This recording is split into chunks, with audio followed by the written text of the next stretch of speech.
today's video, I want to take you guys through a plethora of new PlayStation 4 game deals, including the new deal of the week that is very good, and on top of that, we've got a bunch of physical game deals that are rather good, and on top of all of that, I do want to take a look at Doom Eternal sales numbers. No, the game's not on sale, it just came out, but it has broken franchise record for opening weekend sales, double the launch revenue of the 2016 title, so that is pretty insane. We'll talk that at the end of this video. First up, let's go over the deals that are available. The new deal of the week on PSN is Control. It is 60% off for $23.99. Very good deal for Control, a game that I have often touted to be one of the most underrated, if not the most underrated game of 2019. It is a fantastic game, and it is done by Quantic Break developers in Remedy Games, and they are typically known for offering games with very, very good storytelling. Alan Wake and Quantum Break were definitely titles like that, but Control, while it had a very compelling narrative, the thing that really stood out for me is the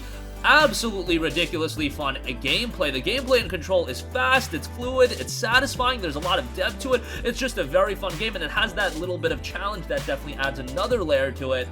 While the story is still very good and it's chock full of mystery and intrigue, the gameplay is what really stood out to me. $24 for the game is a really good buy. However, I should mention that the game has been added to PlayStation Now, so if you would rather go to the subscription route, or if you have yet to use your 7-day free trial subscription, maybe that's the better route to go, because you can sign up for the 7-day free trial, you can download Control onto your PS4, and then you can probably beat the game within 7 days. You can easily beat the game within 7 days. $24, however, for those of you that don't like subscription services, or you don't want to sign up for PS Now, whatever the case may be, that's a really good buy. I do ultimately think that Remedy is going to re-release this game on the PlayStation 5 in the form of maybe like a definitive edition or something like that, because there's some DLC coming out as well. I just think that makes all the sense in the world, because this was a rather underrated game, and I do think it deserves a second win and a PS5 release with the shackles coming off, it being, you know, 4K, 60 FPS, whatever they can do with that. I think that would be rather good, but right now $24 for it is a good buy. Alright, outside of that, we've got a plethora of physical game deals available as well. Rage 2 is down to $19.99. Now, Rage 2 was a game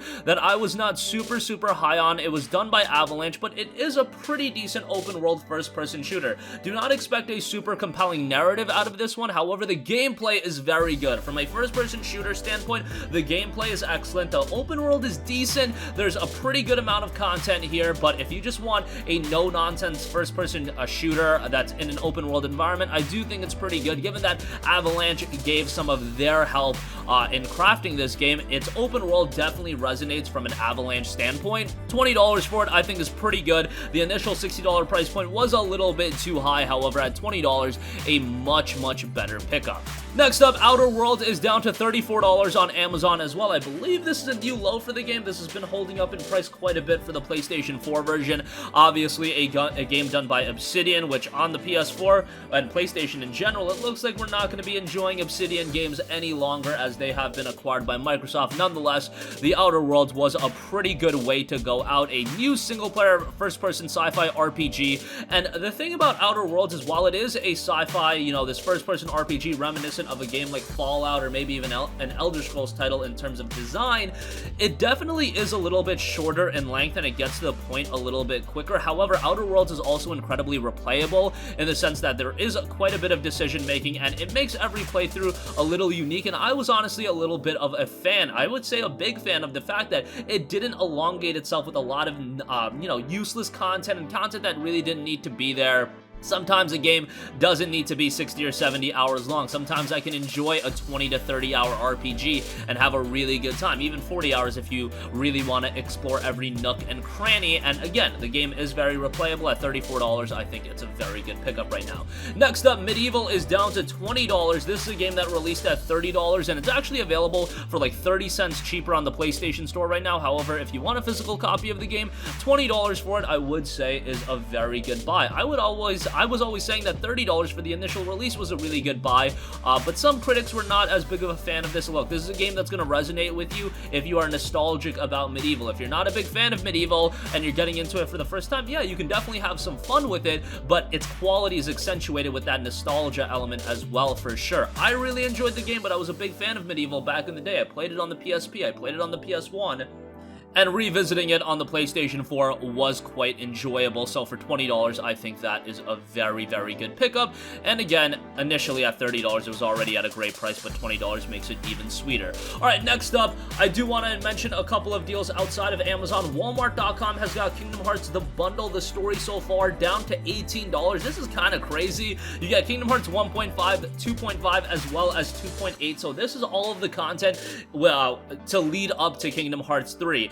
There's Kingdom Hearts 1, there's Kingdom Hearts Ray Chain of Memories, there's Kingdom Hearts Birth by Sleep 2, Dream Drop Distance, and a lot of other smaller experiences to round out the lineup. I know that Square Enix just released like the Kingdom Hearts All for One collection, or I don't even remember what it's called at this point. Whatever it is, it doesn't matter because it's priced at $59.99 or $49.99 or something crazy like that. Kingdom Hearts 3 is now like a $20 game, maybe even less than that, and you see it right here. The story so far is down to $18. Ladies and gentlemen, 18 plus 20 does not equal $50 or $60. That is $38, so buying them separately, you guessed it, you save a little bit of money, and I would honestly get the story so far first. See if you like Kingdom Hearts, see if you like the storytelling of it, if you like the characters, and then jump on to Kingdom Hearts 3 after that. But Kingdom Hearts is one of the most iconic franchises in the world. If you want a gateway entry on the PlayStation 4, the story so far is the route to go.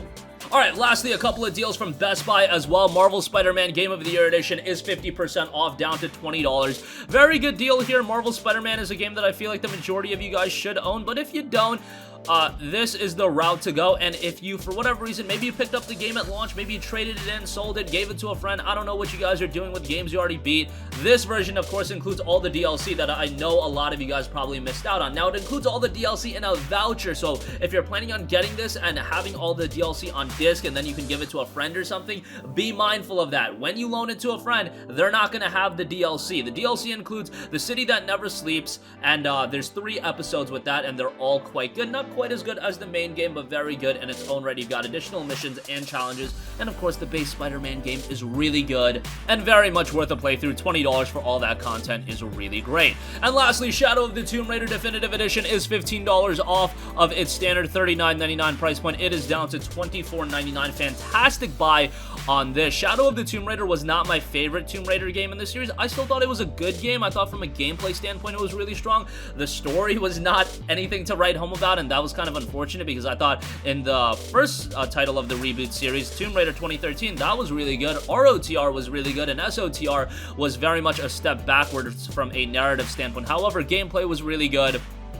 Includes some refinements that I was a big fan of, and this definitive edition includes a ton of DLC content, which the amount of DLC content in SOTR was something that really put me off initially. I even talked about that before this game came out, and a lot of you guys gave me flack back in 2018. Yes, I still hold some grudges over that. Obviously, I'm just kidding, but then the game came out, and then people started to realize, okay, there is a ton of DLC for this game, and with the definitive edition, you get all of the DLC. It includes 7 bonus missions and a lot of additional content. $25 for it, I would say, is pretty good. So those are all of the deals available right now. Links to everything will be in the description box below. I do want to finally note that Doom Eternal has broken franchise record for opening week sales. Doom Eternal broke the franchise record for opening weekend with double the launch revenue of the 2016 release Doom. Publisher Bethesda Softworks and developer id Software announced it was the best-selling game on Steam for its release week, surpassing 100,000 concurrent players on the platform, which is very, very good.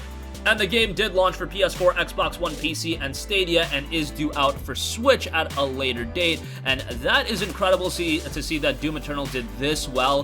From a critical reception, it's been very strong. From a fan reception, it's been very strong in that regard as well. Doom Eternal is one of the best games of the year, and if you're looking for a visceral, gory first-person shooter, it's absolutely going to offer you that. It's a lot of fun, and it's a game that's absolutely worth that $59.99 entry price point, which is something that I am hesitant to say often, but Doom Eternal does offer a very quality-filled experience, and I think for your $60, you do get your money's worth. If you don't want to drop $60, which I can't really hold you against, given the fact that I've kind of normalized it if you're watching this channel to wait for sales, sooner rather than later, once it goes south of $40, it'll be a really, really good buy then, and I would definitely have that on your radar. And that's going to conclude this video. Again, a plethora of great deals available right now. Control on PSN for $24 and a bunch of other physical physical game deals. Links to everything in the description box below. And Doom Eternal has broken the franchise record for opening weekend sales. Very good to see that out of Eternal. It very much deserves it. That's gonna wrap up this video. If you guys have a request for a future video, comment section is where you can put that. Thank you for watching, and goodbye.